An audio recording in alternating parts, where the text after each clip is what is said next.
Welcome to Adventuring the Girl Life, where we believe life for every girl should be well lived. Each week, we'll explore tips and techniques to add more adventure to your world, from fitness and self-care to career building and fulfillment, in even the most mundane parts of life. So buckle up. I'm your host, Jen Whitmore, certified personal trainer, mama of two, warm and sunny day lover, and your new partner in adventure.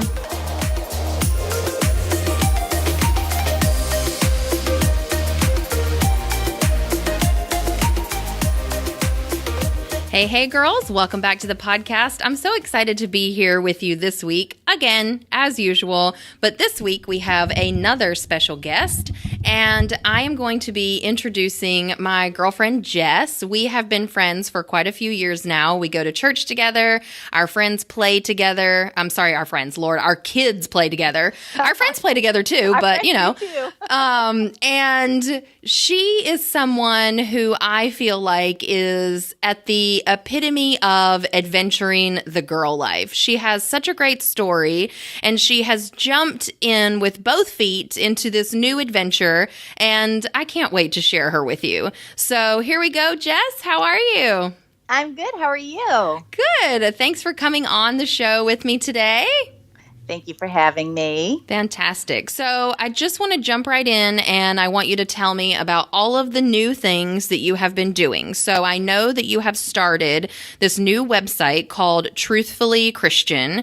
And before anybody turns off their brain, you know that we talk about Jesus on this podcast, that this is a Christian podcast, and I am so happy to showcase a friend of mine who is doing everything that she should be doing to serve God. So tell me about Truthfully Christian. Well, Truthfully Christian is a website that really just focuses on real people who love God. I think so often Christians get this persona or this stereotype of who we are, and that we're just Bible-thumping people that want to run around and shove Jesus down everybody's face. And while, yes, we love Jesus and we want to share that with everybody, we're just real people, and we all struggle with real life. And Truthfully Christian just kind of showcases that. It tells people stories. It shares how Jesus is working in their life. And it just wants to put a human face and real stories on real people who love God, and just hopefully connect with others out there who maybe are curious about what being a Christian actually looks like. And maybe they're struggling with something, and they can go on and say, hey, this person struggled with that too, and this is how God showed up. Or maybe God didn't show up yet, but this is how what they're waiting for and they're believing in. And it's just showcasing real Christians, real stories, and it's, just loving on people. That is so cool. It actually reminds me, I went to a business conference one time, and there was a church service on Sunday that was attached to the conference. And the guy told everyone who, raised their hand and wanted to ask Jesus into their heart, after all of that stuff was over, he told them, now look, just because you have given your life to Jesus doesn't mean that your tire isn't going to be flat when you go outside. It doesn't mean that you're not going to hit any traffic. It doesn't mean that all your bills are magically paid. Yes. We still have life that we have to deal with. And the thing about it is that it's just easier now because we have Jesus in our heart. It doesn't mean that it fixes all of our problems and we are now just amazing and wonderful and easy living people. Yes. I mean, it's not like a genie in a bottle. Like, exactly. Oh God, please give me the front row parking spot, Exactly. Well, don't get me wrong. I've certainly prayed for that, but it's exactly that. It's just, we're just real people, just like you, and just like anyone who doesn't know God, and we all struggle, and this is how we handle. This is what we believe, and this is what we pray for. And sometimes we get the honor of seeing those prayers answered, and sometimes they're answered in a way that we wouldn't expect. But this is what happened, and it's just sharing the real. That's awesome.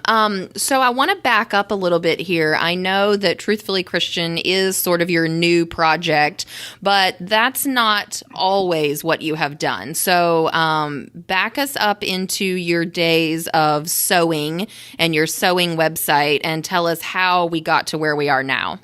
Absolutely.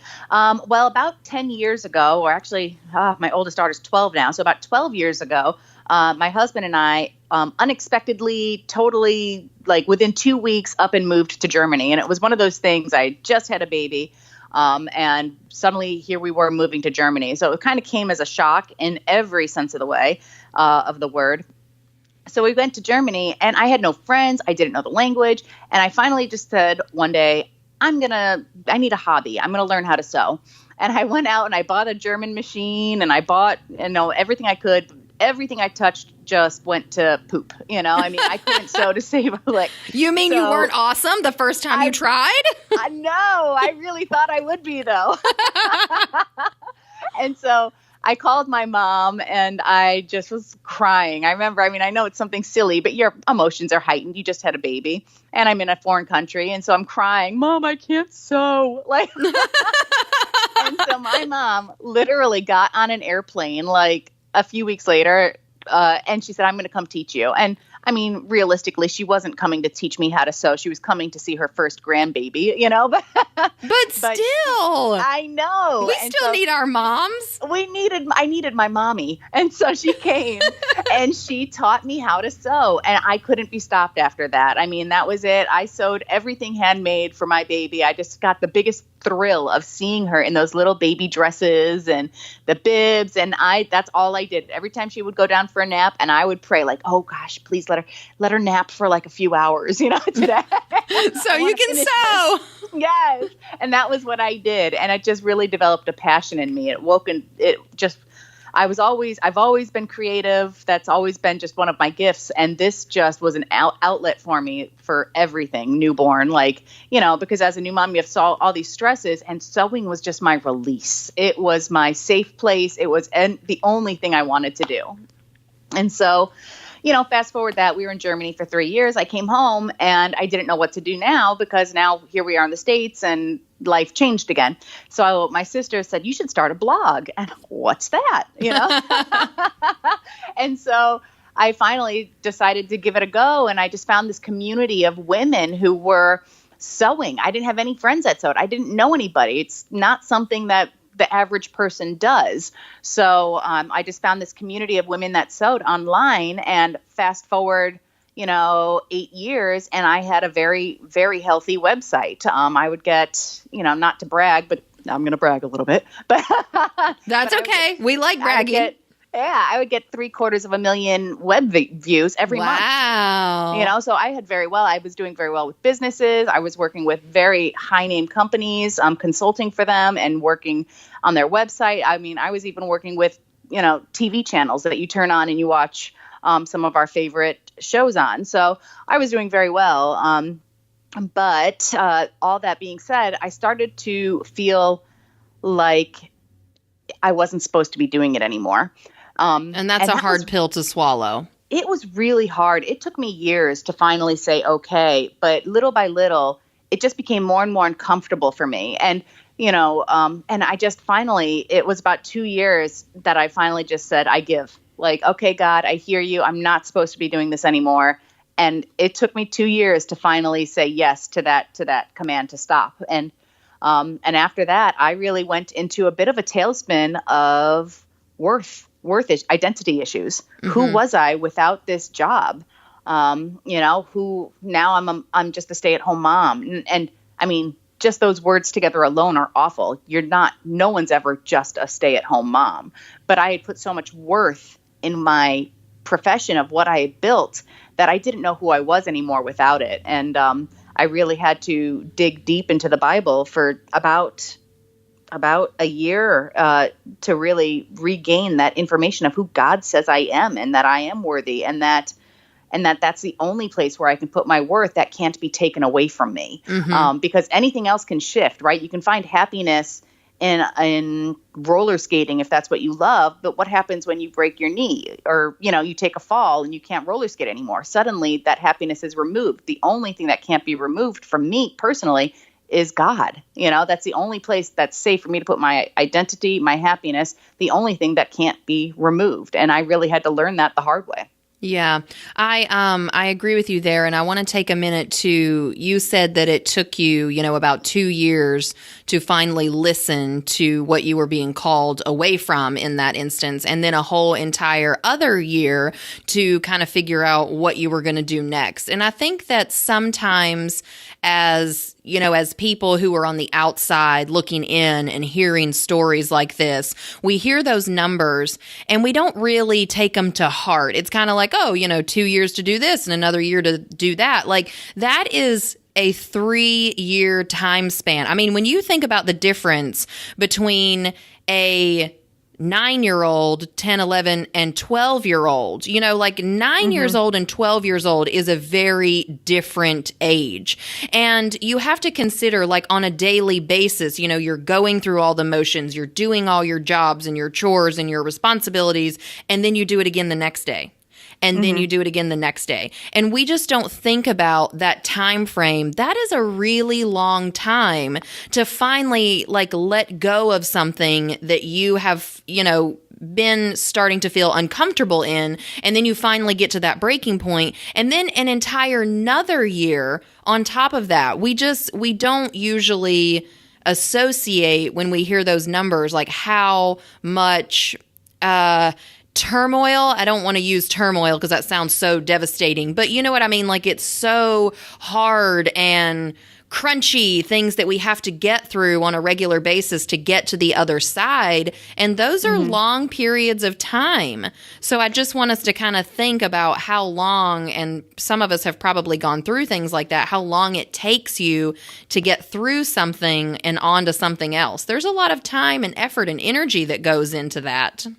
There really is. I mean, I know that it's easy to say, I forgive somebody, for example, but you don't just wake up the next day and suddenly you feel like you want to go give the person a hug. It takes time to get over things. There's a healing process that has to happen before you can. So while, yes, I mean, I know a lot of people love to say mind over matter. That doesn't work, at least for me. I can speak things out, but it takes a while for what I'm speaking out to actually get into my heart, and for me to actually then change. Like butterflies, they go into a cocoon and caterpillars do, but it takes time for them to come out as a butterfly. They don't just immediately emerge, so it takes time for you to get through to the other side of a lot of things. And it's a process, and it's, you hear, I mean, even on the other side of that, it takes time. I had a very successful website, but it took time to get there. It wasn't like, I'm going to start a sewing blog and suddenly I had all of these people. It took 5 or 6 years, and it took, I was very blessed with Pinterest. That really helped me when that came around, so it took time, and it took all of these little steps along the way to get to where I was, and then to get to where I not fell, but I had to go down low, and then it took time to come back up again, so all of these things, they're little steps, and all you have to do sometimes is just take your step that day. This is the step I'm taking today. And I'm sure it took you some time to get out of it once you figured out that you were done. Once you became uncomfortable enough and you accepted the plan that God had for you to get out, I'm sure it's not like you could just drop everything that day and be finished. You had to take the time to get out of those things. I'm sure that you had contracts and responsibilities with all these people that you were working with. And then that's a whole nother set of emotions that it takes, because now you're not letting people down, but you're stepping out of their lives in that way, and so you have to deal with those kind of emotions. Absolutely, you're right, because you had to let the contracts. Some of them I just had to wait for the term to be over. And some of them were really hard because hard conversations had to be had. You're right, that alone was a process, because I had to, in some instances, wait for the terms to be over. And then I had to have tough conversations with companies that I had worked with for years, and to try to say, it's not you, it's me.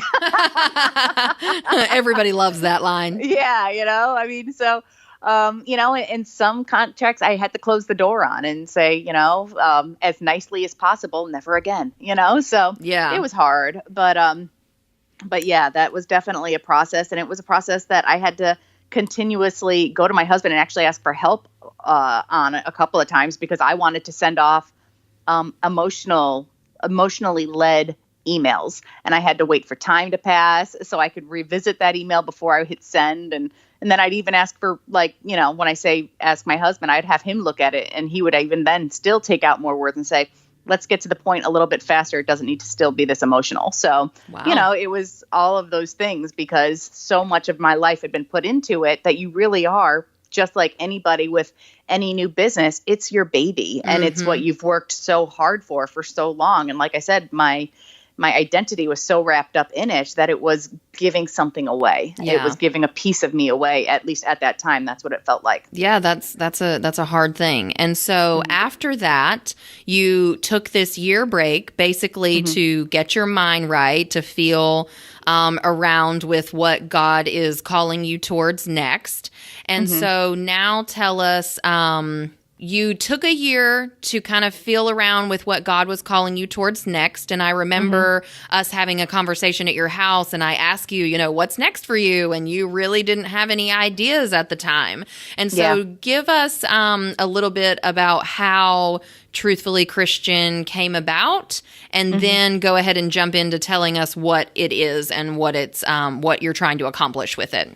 Absolutely. Well, actually, just because we spoke about things taking time, so I took 1 year. It actually took me 2 years of time off before I started Truthfully Christian, because I took 1 year where I was delving into my identity, and then actually took a whole nother year of time off where I just felt God was telling me, like, not yet. You do be a stay-at-home mom, be the best stay-at-home mom you can be. Like, really do this well. And he actually called me to serve for a year. So I really I jumped full feet into serving to the point where by about the summer of that second year, I was like, God, I cannot serve in any other capacity. I'm done, I'm over it. Like, not over helping people, but I was just so at my limit of what I could physically do. Yeah, you can only take so much. Right. But it took me 2 years, and it was at the end of the second year. This was back in probably more like September. So close, third quarter of the year, where I was sitting one morning and I said, you know what?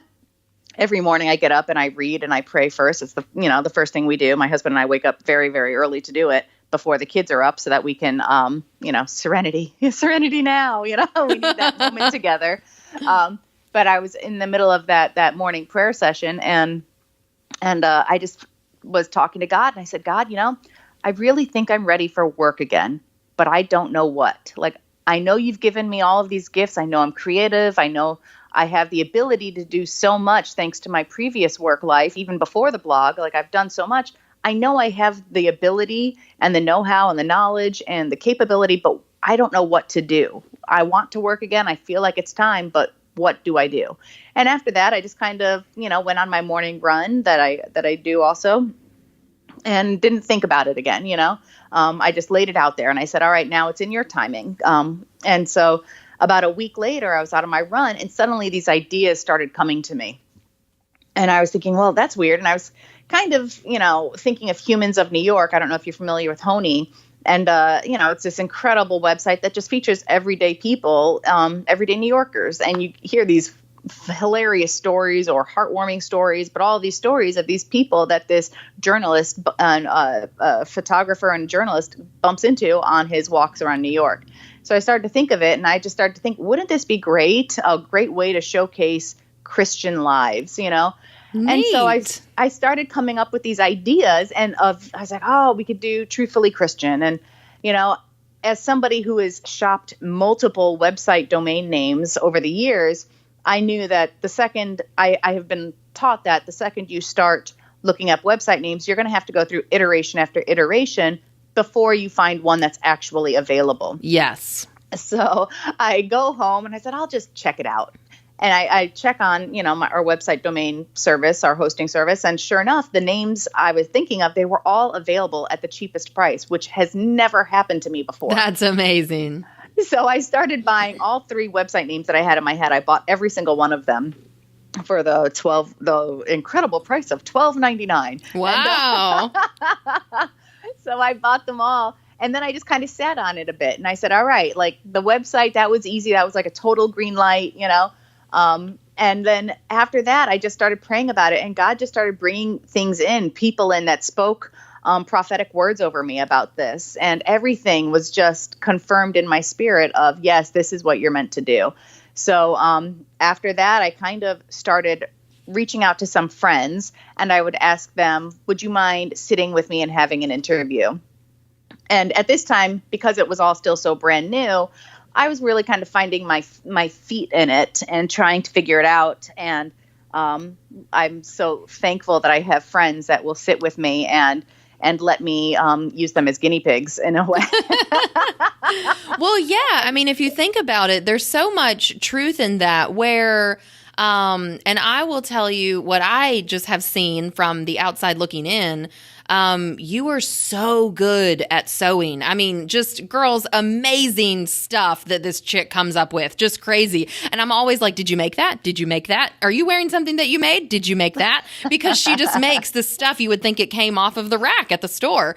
And when you put your sewing needles away, and started into something else, that is a whole new can of worms that you're opening. You're comfortable in the sewing. You know how to do it. You can easily answer any question that anyone has. But this is a whole different type of thing. So now you're going out and you're asking people, and some of them and some of them you don't, and that's uncomfortable in many ways. It's uncomfortable for people you do know and uncomfortable for people that you don't know, I'm sure, because you're going and talking to these, be like, hey, do you want to tell me the most horrible thing that's happened to you and how great it is now because of God? That has got to be a tough kind of thing to ask.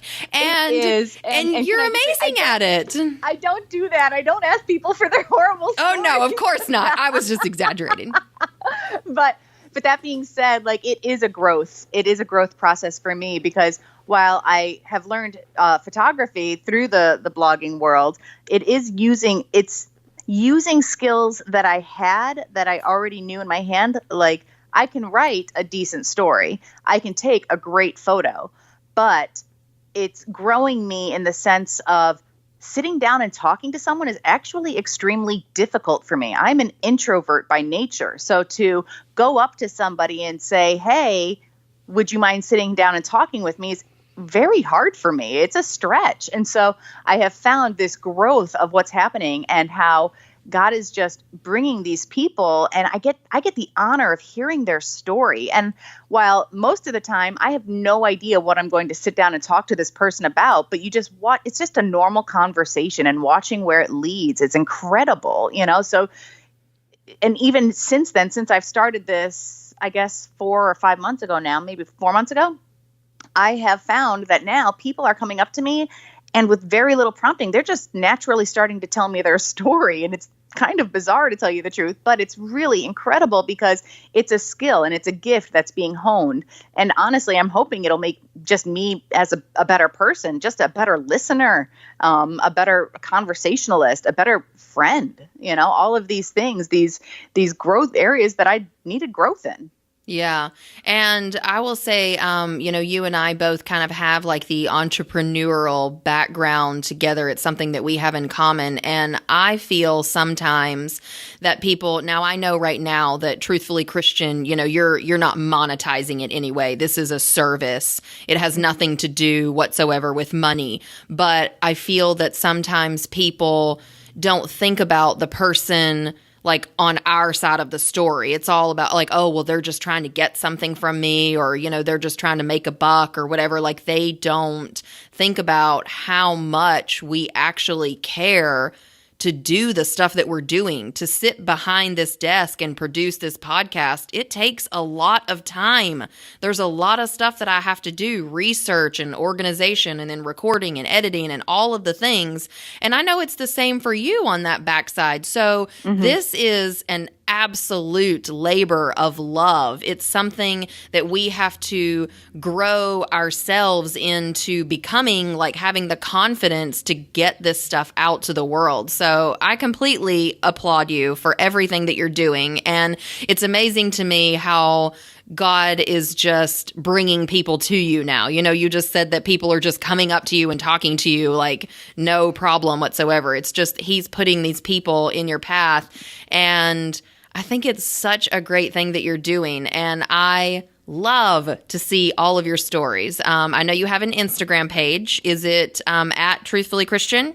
It is. It is Truthfully Christian. And then the website is truthfullychristian.com. And if you want to get straight to the testimonies, you can just write /testimonies and it'll bring you straight to all the stories. And you can just kind of scroll through and, you know, it's just an incredibly diverse group of people. And and everybody's story is different. I mean, and that's so amazing. You look at people and you think, oh, they've got their life together and you have no idea. And then you read a little bit of their story and some of them are funny and some of them are just uplifting. And some of them, people have gone through some tough stuff and you'd be surprised. And it's so amazing because we live in a world that wants to judge people based on the 1 second Instagram photo that they see. But what you don't see is some of the things that they've been through to get there, or some of the things that maybe they were going through just that morning. And you get to see a little bit of these people's stories and their lives. And it's just so touching and incredible. Well, I think it's super great, and I love your whole new project, and your website is beautiful, your Instagram is beautiful. Of course, all of these people that you're interviewing, they're all beautiful. They have great, wonderful stories, and I just think this is such an amazing service, and it is a service. It's a labor of love that you have produced for God and for Christians and for people who aren't Christians that might be curious, and I'm very excited for you. I love this project. Well, thank you. Very good. Okay, girls, we are at the end of our episode this week. If you want to find any information on Truthfully Christian, it will be in the show notes, but the Instagram, again, is at Truthfully Christian, and the website is truthfullychristian.com, and you can go and find all of your information there about the testimonials and Jess if you are curious. All right, girls, before we go, this is going to be a little bit different this time. Our crown and our flop, I usually surprise our guests with, but my friend Jess actually listens to my podcast, so she knows all about them. So we can't really surprise her, but we can still get her info. So Jess, you know how the crowns and flops work. Tell us what your flop moment of the week was first. Okay. And I have to tell you, I knew this was coming and I was like, I don't know what I'm going to say. So I really thought about this one. But my flop had to be the other night we were at church and my son got his finger stuck in a door. Oh, now, no. I know. And I had no idea. And this other gentleman, a father, found him because he was in the boys' bathroom. How am I going to know, right? And found him and had to free him. Like, I guess his finger was really stuck. Aww. So he was crying. There was nothing I could do. But that's not the flop, sadly enough. The flop is that I let my husband take care of the finger. And the next morning, he said, oh, I took care of it. The next morning, I get a call from the school nurse because he had to go to the nurse to change his Band-Aid. And she's like, have you seen your son's finger? Apparently, he needed like stitches. That's how bad it was. But the nurse was able to take care of it for me. I felt like the worst mom in the world. It was just one of those moments where you're like, mom, fail. Like, I should have known better. And it wasn't even just my husband. There was another dad there helping too. So it was two men. Two dads. Trying to screw in a light bulb and just not getting it to work. This is awesome because we, of course, all as moms, we know how to fix this stuff. And all the dads, it's like we think that it would come naturally to them to like do things like this, but they're like, rub some dirt on it, it'll be fine. I'm building up his immunity. Like that is awesome. Oh, but I was just so thankful for the nurse who really did take care of it. So. Oh, good. That is so funny and so sad. It's so sad. I actually wrote the nurse a thank you note the next day. I've never done that before, but I was just, thank you so much for taking care of my son. I swear I'm not the worst mom in the world. Like, at least it's funny. At least you can laugh about it now. Yes. Enough time has passed. His finger looks much better now. So right. One time Riley got her finger stuck in the elevator we were in. Now, I mean, I was with her, dad was at work, whatever, but Riley got her finger stuck in the elevator. It was like one of those, like accordion type doors. And when it opened, its second part it like smashed her finger like in between the door, and she's standing there like screaming, and I didn't know what to do, and I was just like, it was like, you know, you just panic like in that 1.2 seconds. So I literally like karate chopped her arm out of I was like, hi-ya!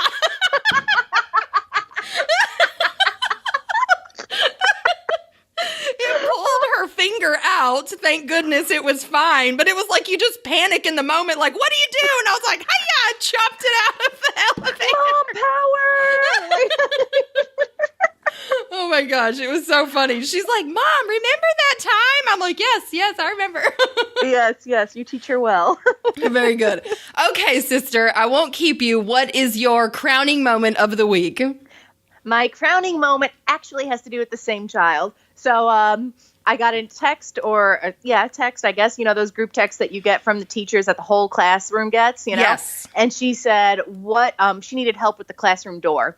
And I was so busy, but you know what? I said, I would have fun doing this. So I took the time out of my schedule, and I literally took an entire day to make a door for my kids' classroom. Aww. And it was just so much fun. Like, I know I had other things that were burning on the hopper, but to just take the time and make it a priority to make my son's classroom door special, it was really just one of those things. I was happy I did it, and it was just fun. So that to me was my crowning moment, to be able to bring it in and put it on his door and say for the month of February, you know, we actually did a Ruby Bridges door. So I drew Ruby Bridges and all that stuff. It was just a lot of fun. And I was just happy that I made that choice. That's awesome. And you are so creative. So I'm sure that it's like beautiful.